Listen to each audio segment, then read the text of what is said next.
एक औरत थी जिसका एक हाथ सोने का बना हुआ था। एक दिन वह जंगल में पेड़ काट रही थी, तभी अचानक एक पेड़ गिरकर उसके हाथ पर आ गिरा। उसका पति पेड़ हटाने की बहुत कोशिश करता है लेकिन सफल नहीं हो पाता। इसलिए उसकी जान बचाने के लिए वह कुल्हाड़ी से उसका हाथ काट देता है। हाथ कट जाने के बाद जब भी वह अपने कटे हुए हाथ को देखती तो बहुत दुखी हो जाती।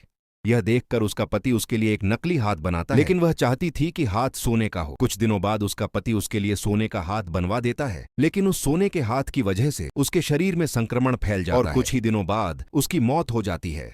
मरने से पहले वह अपने पति से वादा लेती है कि उसे उसके सोने के हाथ के साथ ही दफनाया जाए और उसका पति उसकी आखिरी इच्छा पूरी करता है। कुछ साल बाद पति बहुत गरीब हो जाता है और जीने के लिए पैसे न होने के कारण वह अपनी पत्नी की कब्र खोदता है। जब वह कब्र से सोने का हाथ निकालता है तो अचानक उसकी पत्नी की आंखें खुल जाती हैं, लेकिन वह इसे नजरअंदाज कर देता है और सोने का हाथ घर ले आता है। उसी रात उसकी पत्नी की आत्मा सोने का हाथ वापस लेने के लिए आती है। डर के मारे वह सोने का हाथ लौटा देता है, लेकिन हाथ लेते ही उसकी पत्नी उसे मार डालती।